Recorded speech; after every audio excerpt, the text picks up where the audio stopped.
2024년 손해보험 연수교재 이번 시간은 재산보험, 질병보험의 이해 및 간병보험의 이해의 시간입니다. 자, 질병보험 우리가 이제 첫 번째 시간 살펴보고 연결해서 좀 살펴볼 텐데요.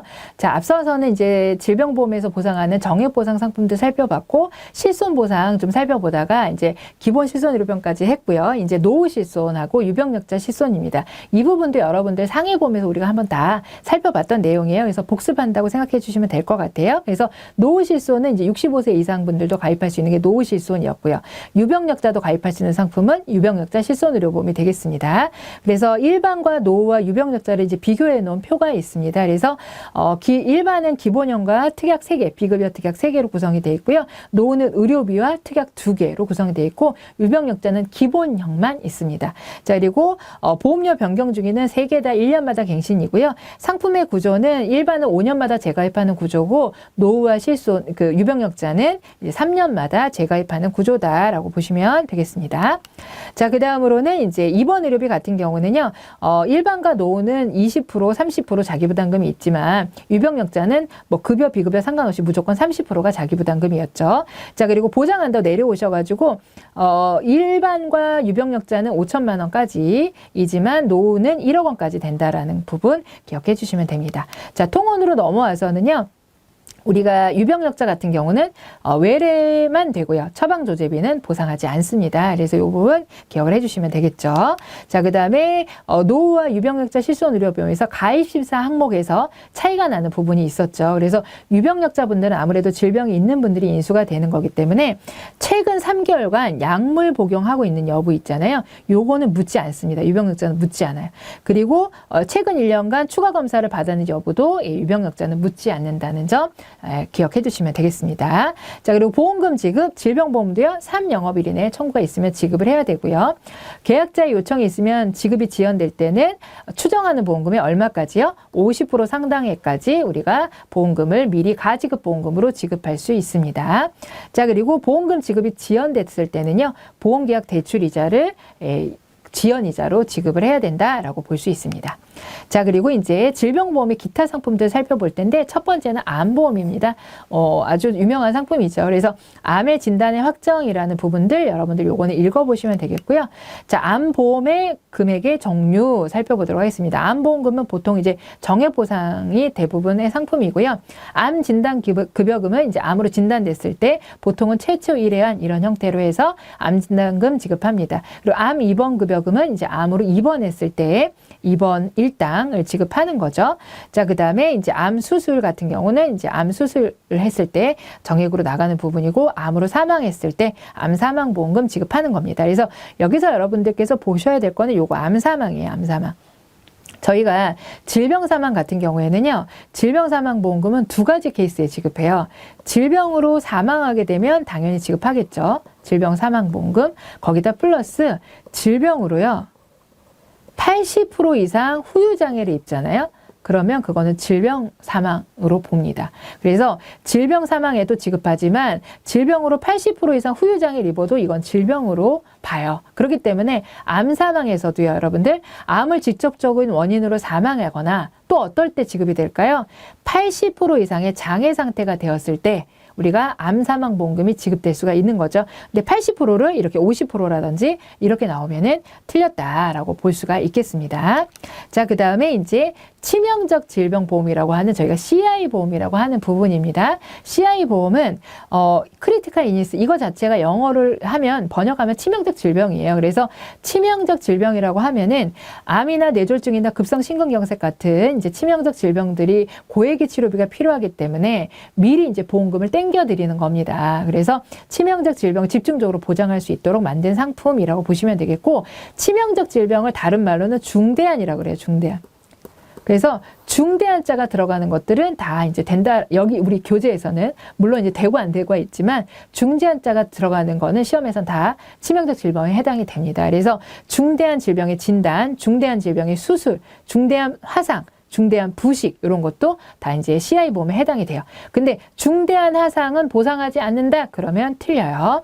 자, 그리고 피보험자의 자녀 수명 6개월 이하일 때 이제 저희가 이제 여명 6개월 이하다라고 봤을 때 이런 치명적 질병을 발생하게 되면 몇 프로를 미리 드린다? 사망보험금의 50%를 선지급하는 제도입니다. 실제 상품에서는 좀 달라요. 근데 저희 고지에서는 이렇게 나오고 있어요. 그래서 사망보험금의 50%를 선지급하는 상품이다라고 보시면 되고요. 납입 면제되는 특징을 갖고 있습니다. 여기서 중요한 건 요거예요. 50% 선지급. 사망보험금의 50% 선지급입니다. 그리고 중대한 하상을 부식을 보상한다는 거고요.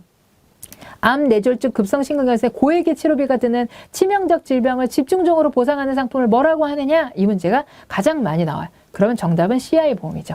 이렇게 해서 이렇게 포인트를 좀 기억을 해주시면 되겠습니다. 그래서 사망보험금 전액 지급하는 거 아니고요. 80% 지급하는 거 아니에요. 사망보험금의 50%를 선지급하는 제도다라고 볼 수 있겠습니다. 자, 그 다음으로는 이제 질병보험의 대표적인 상품 중에 하나 어린이 보험입니다. 어린이 보험은요. 0세에서 15세까지 가입이 가능합니다. 우리 15세 미만은 사망보험금 안 되잖아요. 그렇기 때문에 15세까지가 이제 어린이 보험으로 저희가 통칭을 하고 있고요. 18세에 가입 불가능하겠죠. 자, 그래서 어린이 보험은 자녀의 질병, 상해, 뭐 일상생활, 배상책임 뭐 이런 다양한 보상을 해주는 상품으로 보통 판매가 되고요. 태아보험이라고 부르는 거는 태아보험이 별도로 있는 게 아니고요. 이게 0세부터잖아요. 그러니까 뱃속에 있을 때 가입하면 0세죠. 그래서 어린이 보험을 태아 때 가입하면 이제 태아보험이 되는 겁니다. 그래서 태아보험 같은 경우는 태아는 법인격이 없어서 피보험자가 될 수 없는 게 원칙이에요. 원래는 피보험자가 될 수 없어야 되지만 출생을 조건으로 임신 후 태아 시기에 이제 가입하는 그런 어떤 형태로 되어 있습니다. 자, 그다음에 출산 전에 이제 가입하니까 태아 때는 이런 특약들이 돼요. 뭐 선천성 질환이라든지 미숙아라든지 이런 것들을 해줍니다. 그래서 선천성 질환 태아 때 가입하면 보상된다 그랬죠. 원래는 선천성 뇌질환 이런 것들은 우리가 보상이 안 되잖아요. 그런데 이제 태아 때 가입하면은 보상이 된다라고 했었죠. 그래서 선천성 질환들을 보상하기 태아보험에서 해주기 때문에 그렇습니다. 그래서 보시면 이 태아는 법인격이 없으나 맨 밑에 피보험자는 가능하므로 태아를 피보험자로 해서 계약을 체결한다. 이 말은 틀리대요. 자, 이게 왜 틀리냐면 태아는 법인격이 없는 게 맞죠? 그러니까 피보험자가 가능한 게 아니고 뭐라 그래야 되나요? 여기에 불자가 빠졌어요. 불가능하나 출생을 조건으로 피보험자로 봐주는 거거든요. 그래서 이 불자가 빠져서 이 말은 틀렸습니다. 자, 그 다음에 고령의 임산부 증가를 고려로 선천성 질환을 가진 태아 신생아가 보험가입 혜택을 받을수록 임신사실 알기 전에 가입할 수 있을까요? 임신사실 알기 전에는 가입이 불가능합니다. 그리고 이게 이제 이 어린이 보험이 기본적으로는 이제 뭐 배상 책임도 되고 이것도 다 되지만 재산보험에서는 일상생활 배상 책임은 안 되겠죠. 그러니까 우리가 전통적으로 말하는 배상 책임, 그러니까 이 어린이 보험에는 다양한 특약들이 있어요. 근데 재산보험에서는 요거는 가입이 불가능하겠죠. 상해나 질병이나 이런 것들이 커버가 될 겁니다. 자, 그래서 이렇게 체크해 주시면 되겠고, 그 다음에 이제 치아보험입니다. 치아보험은요, 보통 0세에서 75세 사이에 가입이 되는데 만기형 갱신형들이 있어요. 그래서 갱신형은 보험료가 이제 바뀌는 거죠. 근데 갱신의 횟수에 제한은 없거든요. 계속 3년마다 갱신하면 돼요. 근데 시험 문제에서 보험료 갱신은 보험기간 중 3회 초과가 금지된다 그러면 틀려요.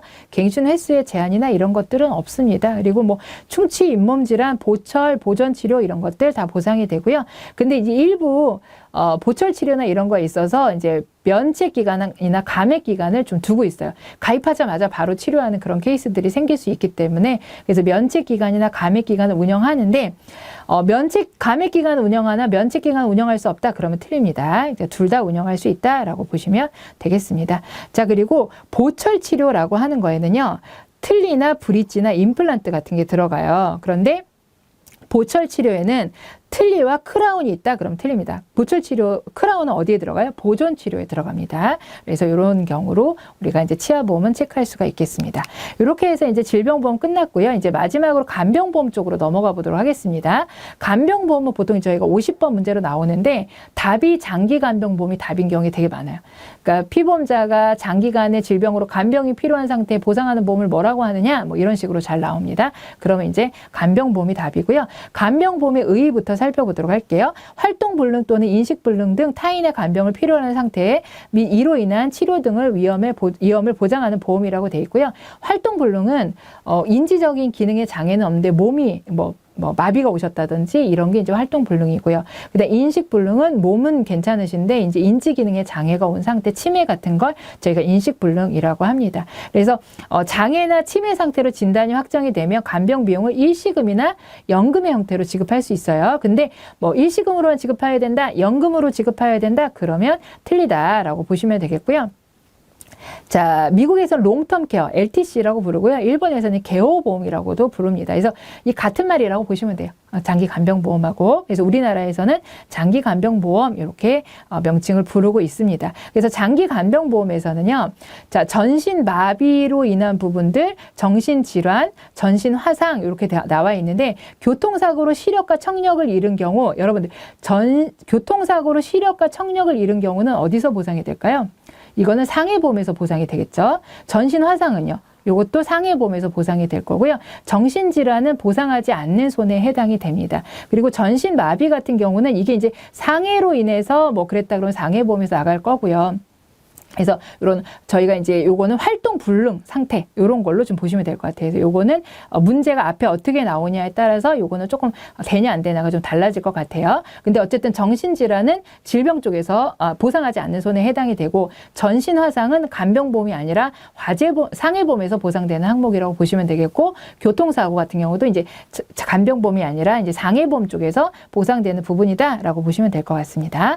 자, 그리고 밑으로 내려와서 간병보험의 필요성입니다. 아무래도 이제 초고령화 사회로 가고 있으니까 노인 인구가 늘어나는 거, 그러니까 의료비가 부담이 늘어날 거고요. 그리고 이제 가족이 모시는 그런 시대가 아니잖아요. 그래서 좀 개벌화된 핵가족화되는 그런 부분 때문에 좀 간병보험 미리 준비해야 될 그럴 필요가 있겠다라고 볼 수가 있겠습니다. 그래서 간병보험이 필요한 이유가 아닌 것 했을 때 보험 범죄 증가, 이거는 직접적인 간병보험의 필요성이라고 보기는 좀 어려워요. 보험 범죄가 늘어나니까 간병보험을 들어야 돼? 이거는 좀 말이 안 되죠. 그래서 요거는 포함이 안 되어 있고, 아니다라고 보시면 되겠고, 필요성이 아니다.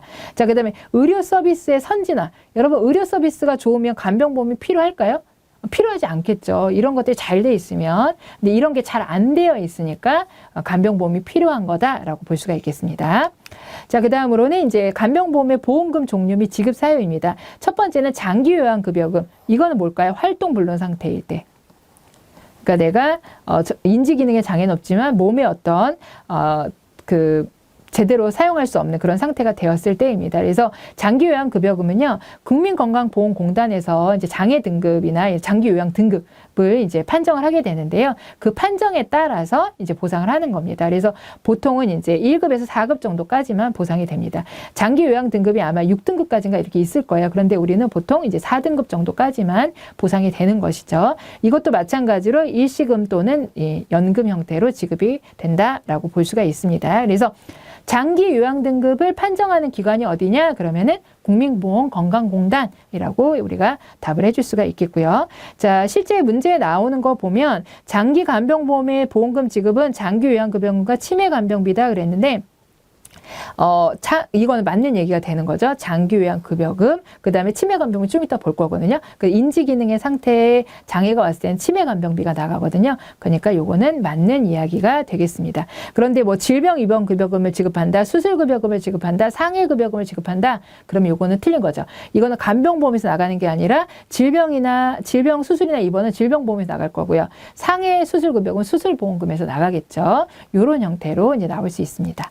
자, 그 다음에 장기요양급여금의 지급입니다. 그래서 우리가 이제 장기요양 등급, 5등급까지 있네요. 그 다음에 인지지원 등급이라 그래서 이렇게 하나가 있고요. 그래서 근데 우리가 이제 여기서 몇 등급까지 나간다고요? 4등급 정도까지 이제 보상이 됩니다. 그래서 요거 가끔 점수가 시험제 나오기도 하거든요. 근데 점수가 이렇게 보시면은 20점대, 30점대는 없죠. 근데 이제 간혹 20, 30점대를 하나 넣어놔요. 그러면 그거는 우리 요양 등급에 없는 거구나라고 해서 여러분들이 골라내시면 되겠습니다. 이거 다 외우실 필요까지는 없고요. 자, 그 다음에 이제 치매 간병비입니다. 그래서 우리가 장기 간병보험에서는 장기 요양급여금과 이제 치매 간병비를 지급할 수 있다 그랬는데, 치매 간병비는요, 중증 치매 상태로 진단이 확정이 되고 일정 기간 동안 지속되었을 때 우리가 치매 간병비를 지급을 합니다. 그래서 지급의 형태는 마찬가지로 일시금이나 연금의 형태로 지급할 수 있고요. 중증 치매라고 하면 뭐냐? 요게 이제 시험 문제 잘 나오는데요.